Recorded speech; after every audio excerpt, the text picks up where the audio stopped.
Good morning, first graders. Today is Thursday, March 19th. I hope you are all feeling healthy and enjoying your time at home.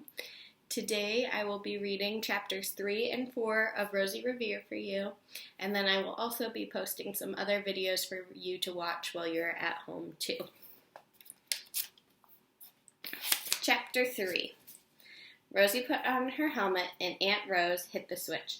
The cheese copter sputtered and twitched. It jumped and bumped. It shot into the air, and off they flew. They zoomed over the neighbor's garden. "Woohoo, that's a doozy," said Aunt Rose. Indeed, Miss Lou's garden was a doozy. She was a master gardener, and it showed.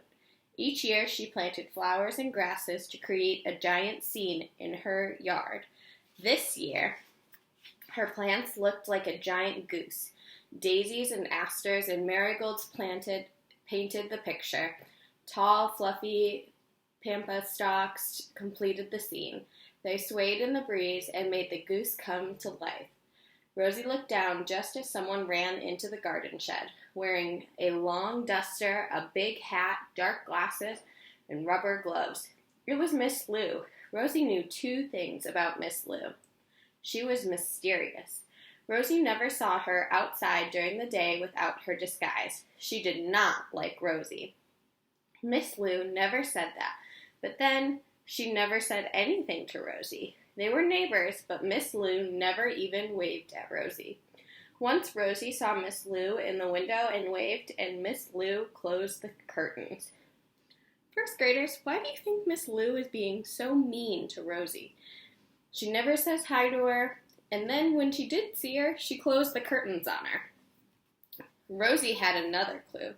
All the neighbors knew that Rosie was an engineer. They left their recycling treasures on the curb for her, but not Miss Lou. She kept her recycling in a wooden crate on her porch instead of on the curb. She didn't want Rosie getting into the crates. Luckily, the recyclers, Bee and Boo, sneaked the crates to Rosie's porch when she was at school. Rosie was glad they did. The crates were full of gears and wires and tools and broken motors. Miss Lou didn't like Rosie, but she had great recycling.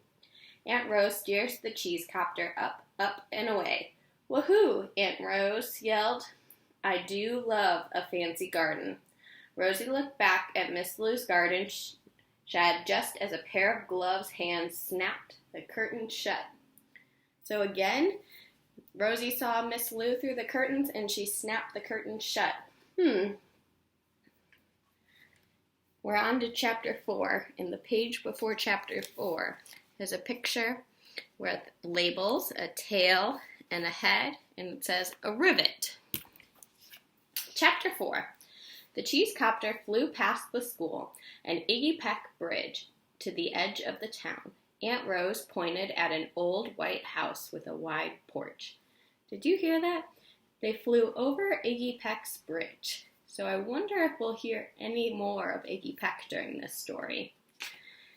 "That's where we're going," she said. They landed with a thump and climbed out of the cheese copter. The house needed a new coat of paint, and the yard was wild compared to Miss Lou's. "We're here," said Aunt Rose. Here's a picture of their house. "Where is here?" asked Rosie. "I have a better question. Who is here?" asked Aunt Rose. Just then the screen door flew open, and a tall woman stepped onto the porch. She wore a red and white polka-dotted headscarf. It was just like the one that Aunt Rose had given Rosie. "About time you got here," said the woman. "Boss is getting antsy." "What else is new?" asked Aunt Rose. They went into the house. The living room was faded but cozy. A set of old photos rested on the pump organ in one corner. They were black and white pictures of women working on enormous airplanes.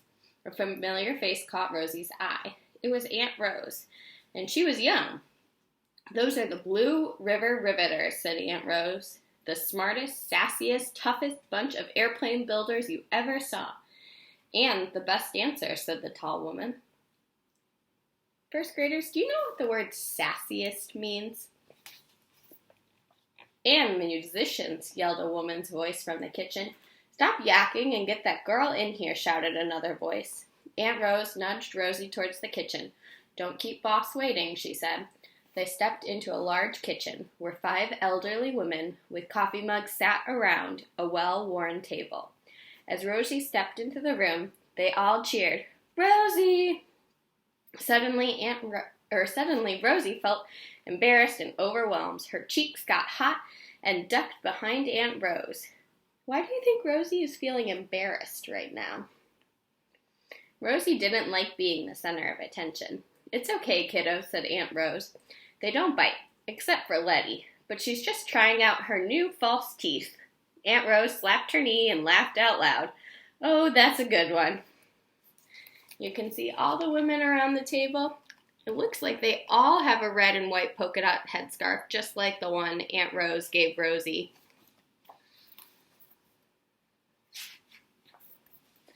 Aunt Rose laughed till she wheezed, and her eyes filled with tears. Rosie relaxed and smiled.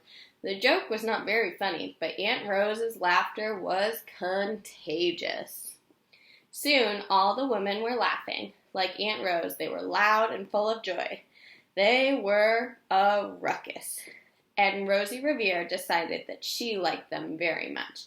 The woman in the wheelchair cleared her throat, and the others immediately got quiet. Every eye turned to Rosie, and a twisty feeling creeped into her stomach. Well, asked the woman, what are you going to do? Aunt Rosie looked around nervously. About what? She asked. What are you going to do about the emergency? Asked the woman. After all, that's why you're here. That's the end of chapter 4. What do you think the emergency is? And why do you think that these women need Rosie Revere's help to solve it? You'll find out tomorrow. Bye, first graders.